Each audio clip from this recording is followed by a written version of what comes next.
to our friends in this, and you don't need to look that far to see. In an instant, it's all rushing by. You risk it all to set them free. Seems like time and again. Hello everyone, this is Pendy. And this is Paul, also known as EastX Twitch. In one of the manga chapters we will review today, one of the characters has a shirt that references Blair's Sudden Death Hot Sauce. I thought I would give it a try. I don't think that's a good idea. That sauce is rated at 16 million Scoville units. I don't really do hot sauces, so I have no idea what that means. A little dab on my tongue should be fine. Wait, no! Ah! What have I done? My tongue! MILF! I need some MILF! I bet you do. Wait, did you say milk? We're actually all out of that. No! My tongue! My eyes! I can't live like this! Oh crap, I think he's dead. But hey, maybe he'll magically revive like every other character in Dai.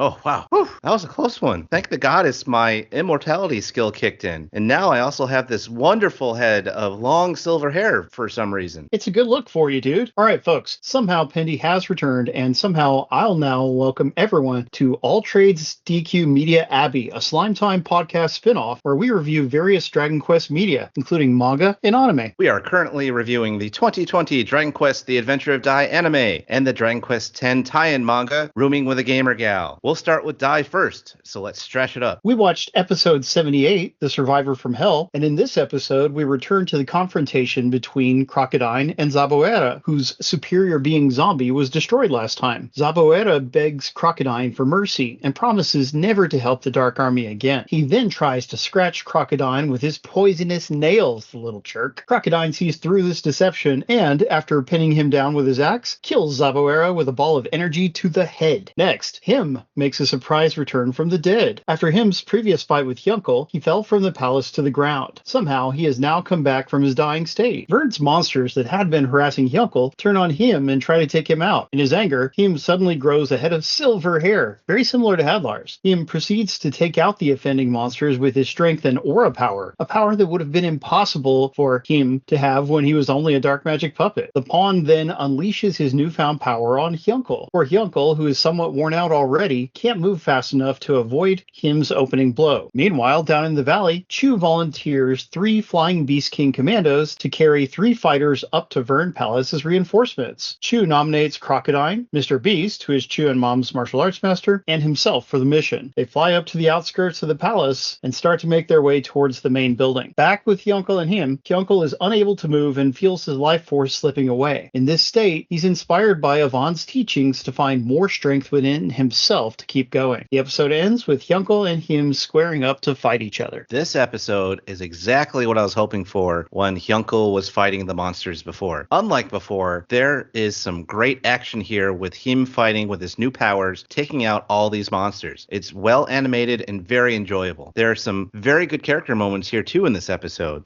The first happens when Crocodile wonders aloud in front of Baddock if he could have ended up like Zabora had he not met Dai. I love how Baddock acts like a great friend and tells him that he would have ended up being honorable no matter what happened in his life. The second moment involves Chu taking up the battle cry to bring up some reinforcements. His plucky optimism is always fun to watch. The last is Yunkel fighting to get back up. I like how they show him reverted back to his younger child self to remember what Yvonne taught him back in the past. I also love the moment with Amy internally chanting, "Pick me, pick me, pick me, pick me, pick me," so many times while Chu decides who to take up to the palace. The animation and the acting for that moment really sold it to me. Yeah, that was hilarious. I accidentally skipped this episode the first time around, jumping straight to 79. It has been a few weeks since we recorded the previous podcast installment, and I thought that we must have already witnessed Him's actual return. Whoops. 78 is not an episode that I'd want to miss because Zaboera finally gets what's coming to him. Crocodile surely would have shown him mercy if he'd been genuine in asking for it, but lame old Zaboera just couldn't stop scheming. Crocodile dropping his axe on Zaboera's hands is a clever touch that shows our hero acting with caution. The blast he slams into Zabuera's head seems to be the Beast King Redemption Blast, even though Crocodile doesn't call out the move's name, but it's awesome. And Zabuera's body then melts, showing that he and his trickster scheming have been wiped out forever. Yeah, buddy. As for Him's return, the show had already put a decent amount of focus on him as an underling, so the comeback as an independent rival was warranted. It also would have been disappointing if Hyunkel had passed out or laid down and died, so I'm glad that doesn't happen here. Plus, I remember they showed him just kind of get shot at by Hyunkel and then fell off the side, and like, that can't be it, right? There's got to be more. Yeah. So next is episode 79, The Silver-Haired Him. Hyunkel and Him continue their battle. Hyunkel is still outmatched, so he devises a way to get Him in a hole. He notices a slight delay whenever he throws a left jab and uses a hidden dagger and his arm dagger get him into a cross hold to fire off a grand cross. But before he can fire off the grand cross, Him breaks out. Hyunkel realizes he normally could have pulled that off, but in his weakened state, he was too slow. Before continuing, we see that Miss Vern has come to confront Dai, Pop, and Mam inside of Vern's palace. Back in the fight, Hyunkel ditches his dark armor spear and armor and a gambit to pit his aura against Him's. Him then decides to use his aura knuckle attack to take down Hyunkel for good. They both charge at each other, but with Hyunkel stripped of his armor, he is just fast enough to hit Him first and take him out. Him asks to be finished off, but Hyunkel puts his hand out in friendship. Hyunkel declares the duel over and that Him should now live for himself. He offers to take Him to the others to get him healed. Him seems to be interested, but before they can take off, the king of the chessboard, Maximum, appears with other chess piece warriors in tow. So he does. This was mostly a boring episode for me. The fight between Hyunkel and Him involves both characters explaining their strategies to each other over and over. That's a trope in shonen stories, and Dai has relied on it so frequently that my eyes start to gloss over when they do it. Enough's enough. On the plus side, they do resolve the fight all in one episode. That's good, since it's really a lower stakes side encounter while the main group advances the overall quest. Hyunkel's mercy towards Him is a fine thing, though it echoes Dai's earlier kindness towards Hadlar, so it's not exactly fresh, but still good. The redemption that this story gives Him, Hadlar, and a few other villains is uplifting. I like it. Of course, the story's author doesn't want to show the final battle against Dark King Vern yet, so Maximum arrives to give Hyunkel yet another challenge. So for me, I really like this episode. I also agree that the Hyunkel fight was short and sweet in that regard. In the end, we see Hyunkel taking advantage of his speed and intelligence to outsmart and outmaneuver Him. His plan for using a Grand Cross didn't work, but the attempted execution of it was fun to watch. For me, Him has been a fun character to observe, and I've liked seeing his character growth so far. I also love that Hyunkel talks about Him's transformation in terms of a pawn getting a promotion in the game of chess, though I would say his promotion elevates him beyond any single piece on the board at this point. It was also nice to get another character moment between Pop, Mam, and Dai before Mistfern shows up. That fight is going to have some extremely interesting outcomes that I can't talk about just quite yet. However, I will say I really do not like this Maximum character, but I'll go into that into the next episode. Our final Dai episode today is episode 80, Checkmate. We resume the confrontation with Maximum versus Hyunkel and the badly injured Him. Maximum sends various chess pieces after Hyunkel, but he easily takes them all down. Hyunkel then lands a blow against Maximum himself. The king chess piece panics at first, but then he realizes he can figure out one of Hyunkel's weaknesses and take advantage of it. Maximum sends his remaining pawns to throw him off the edge of the walkway, knowing that Hyunkel won't ignore it. Hyunkel grabs him by the arm to keep him from falling, just as Maximum anticipated. The king seizes the moment, of course, pinning Hyunkel to the edge of the wall and stomping on him repeatedly. Before Maximum can continue, however, a spear gets thrown through his head. The spear comes from Larhart, one of Baran's lieutenants who was thought to be dead. Larhart quickly takes the spear back. Maximum orders his remaining pawns to attack, but Larhart dispatches them easily. The king finally decides to retreat, but doesn't realize that Larhart's Sunderclaw attack struck him along with the pawns. He splits in two and explodes when he tries to take off. We end the episode with Larhart and Hyunkel staring each other down. Well, I normally love that Dai leans very hard into chess. This is one of the times where I could have done without it. This is one of my least favorite episodes in the entire series because Maximum is so damn annoying. I know he's supposed to be an arrogant, bumbling idiot, but it's done to such an extreme here that I'm just annoyed more than anything else. It also basically eliminates any stakes in this episode. Once Hyunkel shows the initial attack of the pawns did basically nothing to him, you never feel he's ever in any danger. Even when when Maximum has him pinned down, I never felt like it might not go his way because they paint Maximum as being so incompetent. Plus, the exposition scene with Miss Fern was just absolutely pointless. I understand the need for exposition sometimes, of course, but why would he stand around and explain to Pop, Mam, and Dai what was going on outside instead of just starting his attack on them? Worse, it's all repeat information, so we get the same exposition twice. Very annoying. Now, when I used to play Dragon Quest Tact, I always loved how well they incorporated abilities that were consistent from the story of the manga and the Dai anime, and not just the attacks either. From the King Gaze ability in this episode, we see that Hyunko only has 1 HP of health, but even after repeated attacks, he remains at 1 HP. Maximum also comments on the rumor going around that Hyunko is apparently immortal. In Tact, Hyunko's immortal ability had a 40% chance to hold him at 1 HP despite getting an attack that would normally defeat the character. I love these little touches in Tact, and I missed that from being able to play that game in the past. They were always really good about that. Yeah. I also thought Maximum's use of King Gaze was interesting in of itself. While this ability is very common in many RPGs, it has never been an ability in Dragon Quest games. You always have to figure out an enemy's HP for yourself. The one part of this episode I really did enjoy was him realizing at the end of it that he could have been one of those lifeless pawns instead of serving Hadlar with a will of his own. The way he acted was very entertaining and relatable. I probably would have reacted pretty much the same way once I realized that. Indeed. And my reaction to this episode is the polar opposite of yours. It's a real Dragon Quest Your Story situation. Darn that movie.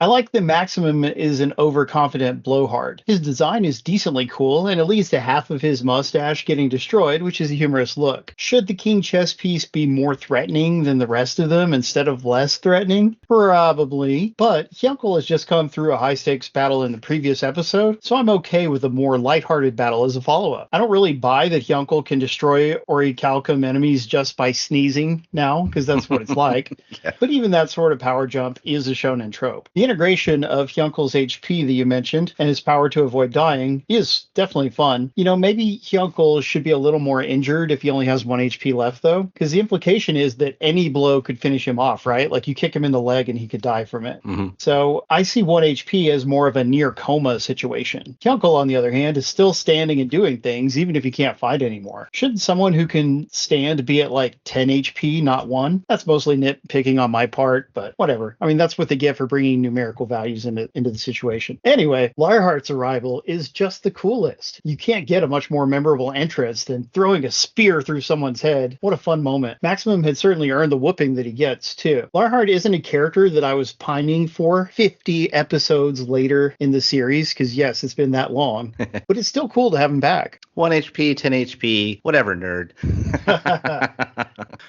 Just kidding. But anyways, on to rooming with a gamer gal. First, we have Server 7. What's the origin of your name? In this chapter, we see Satsuki hanging out with his friend Chabudai. We see them exploring, hanging out, gardening, and discussing the origins of their player names. Our protagonist Satsuki becomes interested in how Miyako came up with her character's name Goro. During a coffee break, Satsuki nervously asks Miyako how she came up with Goro, assuming it might be named after a potential boyfriend she might have. Though it turns out that Goro is just the name of her family's dog. This chapter was a little slow for my tastes. We get to see a lot of Pao and Chabudai talking about names, and they compliment each other a lot, just over and over. It's pleasant, and certainly captures one of the things that online players will end up wondering about, but it's very low stakes. I got impatient for some action. Eventually, we do get to see a conversation between Satsuki and Miyako. That feels more important, since Miyako is the other main character, and interactions between the two of them are the driving force of the manga. It's funny that Satsuki imagines the real-life Goro to be a dashing tan man, but it ends up only being a cute dog. When we imagine what a competitor or someone's ex might be like in relation to ourselves, we'll end up being wrong half the time, just like what happens here. One thing that surprised me was learning about the 5 playable races in Dragon Quest X. Dwarves, puppets, elves, wetlings, and oni, which is translated as ogres. Wetlings are basically aquatic elves, in case you're wondering. I would have expected humans to be a playable class too, but as it turns out, you can only play as a human in the game's offline modes, so the main mode that they all play in has no playable humans, apparently. I wondered about Miyako's shirt in this chapter, and I'm glad you took the time to discover its origin, dude. Yeah, I saw that shirt, and I just had to try and figure it out for reasons that I'll go into here in a minute.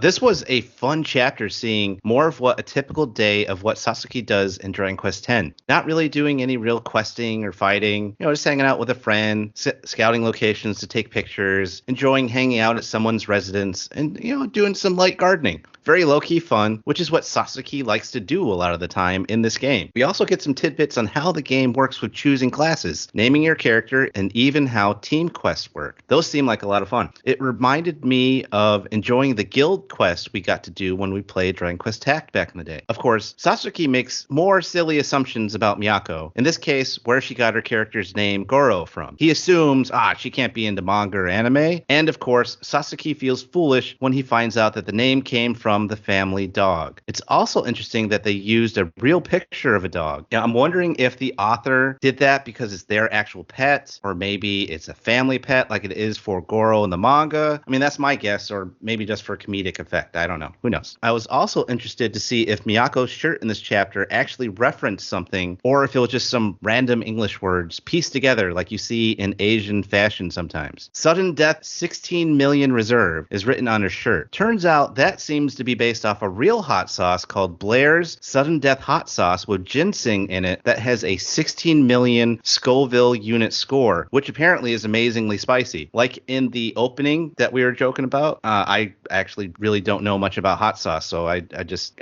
assume that's super spicy, but apparently it really is. Blair's has been around since 1989 and holds Guinness World Records for how spicy their hot sauces are. They originate out of New Jersey. I also thought it was fun when there was a manga panel showing various anime and manga characters when Sasaki is explaining how people name their characters. I recognized Cloud from Final Fantasy VII and Rukia from Bleach, but I didn't really recognize the rest at all. Yeah, that was an interesting panel. The second chapter we read is Server 8. Let's go to the bookstore. In this chapter, we see Satsuki having a discussion with his boss at the bookstore. His boss is shocked to find out about Satsuki's new living situation and expresses interest in getting to know the new roommate. He goes as far as to call Satsuki a beta male. Wow. Because a new Dragon Quest X book is coming out, though, Miyako promises to buy it from Satsuki's bookstore. She's going to be up there. Satsuki works in the manga section of the store, not the section where the Dragon Quest X guide will be located. Miyako decides to go to his section anyway and finds a Dragon Quest manga to read. Back at home, Miyako invites Satsuki to come to her nail salon for a manicure. Satsuki is uncomfortable with the idea, however, so he declines. He then retreats to his room to do some crafting in Dragon Quest X in invisible mode. So here we continue to see Sasaki have to deal with the roller coaster of emotions that is his boss.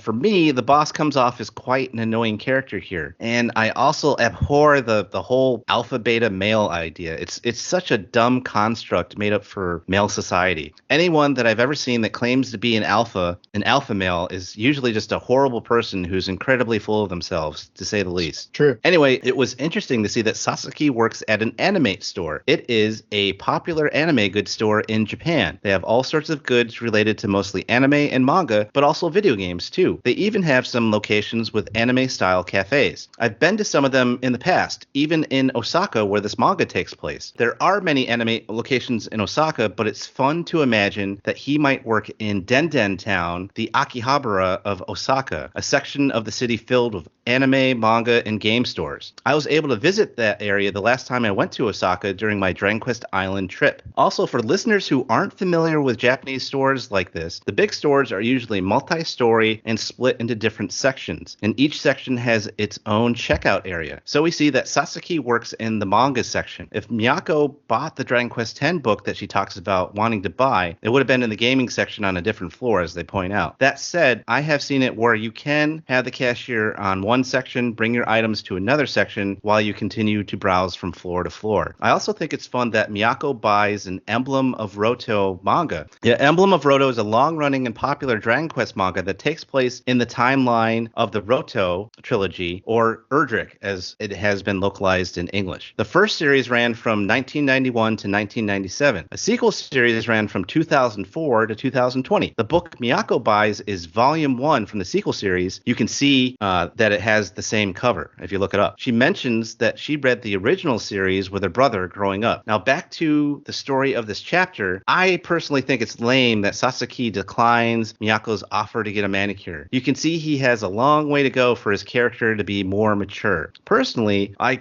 also see it as somewhat rude. Miyako offers to go to his store whenever she needs to buy a book, and she even goes out of her way to buy something in his section of the store when she really didn't need to. That's incredibly nice and thoughtful of her. The least Satsuki could do is go to her business as well. He seems to be stuck in an immature high school mindset. Is he afraid that someone is going to give him a hard time if he gets a manicure? He needs to get over himself. Now, on a final side note, I did find it interesting that Dragon Quest X has an invisible mode to hide that you're online. Now, that's standard with online communication software like Teams or Discord, but I didn't think about it when it comes to online gaming as well. Now, it makes sense. I just don't have a lot of experience with games such as these. On a general note, I've talked a lot about these two chapters today, and that's because there are so many little references packed into each one. That's what I like about this manga series so far. If you want to just enjoy the relationship drama and ignore everything else, you can do that. If you actually play Dragon Quest X or are just mildly interested in maybe playing the game,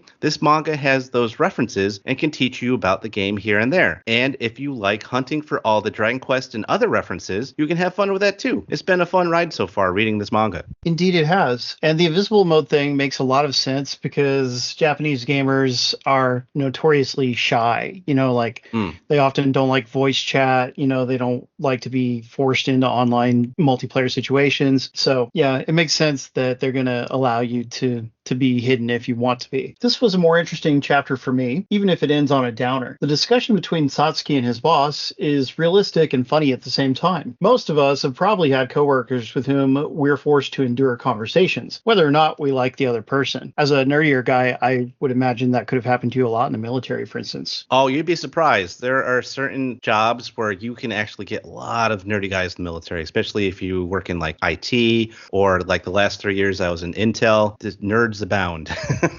That makes sense. Sometimes, yes, I would get into conversations with other types of people where I'm like, so maybe that hit too close to home, which is why I was so annoyed with the guy. I don't know. But the boss's condescending attitude, it is annoying. However, he's got these goofy expressions and there's cute scribbles all over the break room walls, and those things keep the scene from being too much of a downer. It's like he's a goof, but he looks so silly while he's doing it. It just lightens the mood. The realistic portrayal of the story is interesting, and I also enjoyed Miyako's choice of manga. It seems that she doesn't have many other interests besides Dragon Quest, but this is a Dragon Quest themed manga, so it's not portrayed as a bad thing. Like you, I was disappointed by Satsuki's decision at the end of the chapter, though. What would it hurt him to visit her at her job? Even though getting a manicure is outside of his wheelhouse, he could still do it just the once in order to be friendly. That's what he really missed out on there. If you decline people's overtures or invitations too many times, they stop asking. Miyako is already a girl who's outside of Satsuki's league in looks and confidence, so he really should be doing everything he can to be worthy of her friendship or romantic interest. At the end of the chapter, Satsuki is hiding by himself and thinking that he's better than his boss thinks, but his actions in this chapter prove otherwise, at least for now. Oh yeah, the goofy art style that I complained about when we first started reading this manga returns in this chapter. There's a weird looking panel when Miyako first takes Satsuki's hand near the end. Both characters have unnaturally long, stiff arms with huge hands, and their heads are tiny, especially Miyako's. The art usually looks a lot better, but sometimes we get an awkwardly drawn panel like this one. Now, before we go, I recently found out that the Dai prequel manga series about Yvonne has debuted in France and in Spain. I even saw a random post on Facebook in a Dragon Quest group from a guy showing that a deluxe edition of the original Dai manga recently debuted in Vietnam. Apparently, it even came with a poster. Meanwhile, the manga series is still dead in the English-speaking world. Yeah, it's a sad thing that we're not going to get the subsequent volumes, and we probably won't even get the Yvonne manga, So definitely a big shame there, but at least Dai is having some success in other places, and that's a good thing. Yes, it is a real shame, though, in the English part of the world where we can't get all of this. Yes. The 5 volumes sitting on my shelf will forever remind me of what could have been. At this point, I'll even take a digital release like they're doing with Rooming with a Gamer Gal. But I am happy, like you, for everyone else that is getting to read these Dai mangas, at least. Yes, and a digital release would be a good idea. At least that way they're not letting people down, because it's not like the volumes they released sold 0 copies, so They should really finish them off. Yes. And with that, we wrap up this episode of Alltrades DQ Media Abbey. If you want to prepare for our next episode, be sure to watch episodes 81 through 83 of Dragon Quest: The Adventure of Dai and read chapters 9 and 10 of Rooming with a Gamer Gal. You can watch watch the Dai episodes subtitled on Crunchyroll or dubbed on Hulu. And Rooming with a Gamer Gal is available through the Manga Up app. We're a non-profit podcast. We won't sunderclaw your hard-earned gold when we can offer you quality content for free. But if you do have some extra gold that's just completely burning a hole in your wallet, pouch, bottomless bag, treasure chest, or Guinness World Record holding hot sauce bottle, and you would like to donate anything to a website that's been supporting Dragon Quest fans for over 25 years, stop by the Dragon's Den by clicking the link in the show notes. There are several ways to support the Den, including the affiliate links that don't cost you anything extra when making other Dragon Quest purchases, such as the newly announced Dragon Quest III HD 2D remake. That's a good thing to pre-order. And we even have a Slime Time t-shirt that was designed by our resident artist, Dwayne. See the link for it in the show note. You also might have noticed that our podcast has a new logo, and that was designed by Dwayne. Thank you so much, Dwayne, from Pendy and I, for doing that for us. We love you, buddy. Yes, thank you so much. It's awesome. I love it. As part of the Slime Time Extended Universe, or STU, you can direct comments or questions for the podcast on X and Instagram at DQ Slime Time. And you can follow me on Twitch at twitch.tv/eastxtwitch. Come watch me play a variety of games every Saturday, kids. Join in tons of Dragon Quest discussion at the Dragon's Den forums and Discord and the Dragon Questers and Slime Time Facebook groups. We'd also like to thank everyone that made this podcast possible, including Pendy, Woodis, the Dragon's Den, and Donald Sutherland, who is a fine actor who always classed up everything he was in. Hear, hear. Please like, subscribe, and write a review for the podcast. We'll catch you later, everybody. Don't hate, appreciate. Time to zoom on out of here.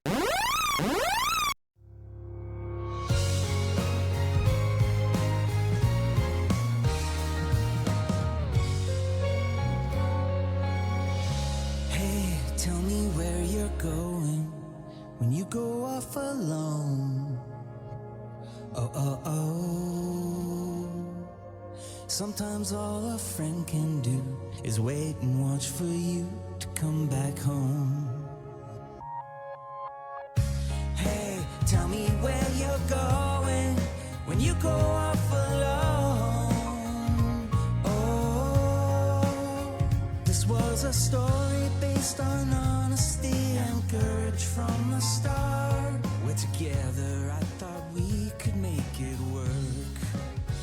On the horizon, something shining, and everyone can see it, and I'm feeling confident.